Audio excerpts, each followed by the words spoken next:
ሰላም እንዴት ናችሁ? እግዚአብሔር ይመስገን። በደሞዝ ብቻ ሀብታም መሆን ይቻላል ወይስ ትልቅ ቢዝነስ ወይስ ውርስ ሊኖረን ይገባል? ብዙ ሰዎች ደሞዜ ትንሽ ነው ሀብታም መሆን አልችልም ብለው ያስባሉ። ግን እውነታው ደሞዝ ሀብት አይደለም፣ ነገር ግን ሀብት የሚገነባበት መሰረት ሊሆን ይችላል። በዚህ ቪዲዮ ውስጥ ደሞዝ እንዴት ወደ ሀብት መቀየር እንደምትችል እናያለን። ችግሩ የደሞዝ መጠን አይደለም። ብዙ ሰዎች ከፍተኛ ደሞዝ ካገኘ ሀብታም እንደሚሆኑ ያስባሉ። ግን ከፍተኛ ገቢ ያላቸው ብዙ ሰዎች ከደሞዝ ወደ ደሞዝ እየኖሩ ይገኛሉ። ምክንያቱም ገቢያቸው ሲጨምር ወጪያቸውም አብሮ ይጨምራል። ስለዚህ ሀብት የሚወስነው የደሞዝ መጠን ሳይሆን የገንዘብ አስተዳደር ነው ማለት ነው።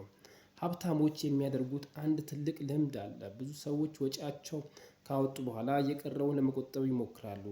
ሀብታሞች ግን ከዚህ ፍጹም ተቃራኒ ናቸው። መጀመሪያ ለራሳቸው ይከፍላሉ። ይሄ ማለት ምን ማለት ነው? ከገቢያቸው 10% ሊሆን ይችላል፣ 20% ሊሆን ይችላል ይቆጥባሉ። ከዛም የቀረው ያወጣሉ። ይህ ፔይ ዩርሰልፍ ፈርስት ብለው ይጠሩታል።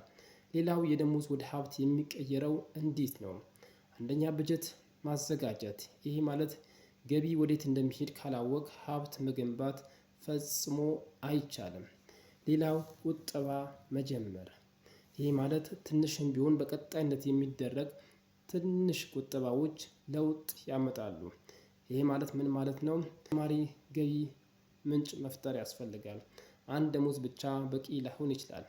ዩቲዩብ፣ ፍሪላንስ፣ ትንሽ ንግዶች ወይም ሌሎች ተጨማሪ ገቢ ምንጮችን ሊረዳ ይችላል። ሌላ ገንዘቡ እንዲሰራሉ ያድርጉ። ሀብታሞች ለገንዘብ ብቻ አይሰሩም፣ ገንዘባቸው እንዲሰራላቸው ያደርጋሉ። ይህ ማለት ቀድመው በህይወታቸው 10% 20% ለራሳቸው የከፈሉትን ቆይቶ ትልቅ ኢንቨስትመንት ይሆንና ገንዘባቸው ገንዘብ ይሰራል ማለት ነው። ሌላው ትልቅ ስህተት፣ ብዙ ሰዎች ደሞዝ ሲጨምር ቆጥባለሁ ይላሉ።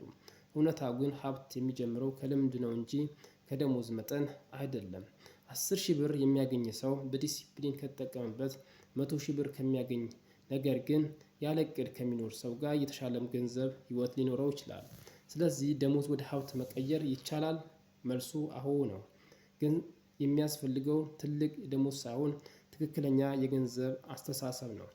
አንደኛ ቁጠባ፣ ሌላ ዲሲፕሊን ሊኖረው ይገባል ማለት ነው። ተጨማሪ ገቢ ምንጮችን መፍጠር መቻል አለበት። ትዕግስት ያስፈልገዋል ማለት ነው።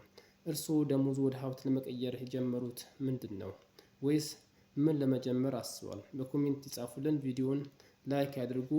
ለሌሎችም ለተጨማሪ ገንዘብ ነጻነት ትምህርት ቻናሉን ይከታተሉ።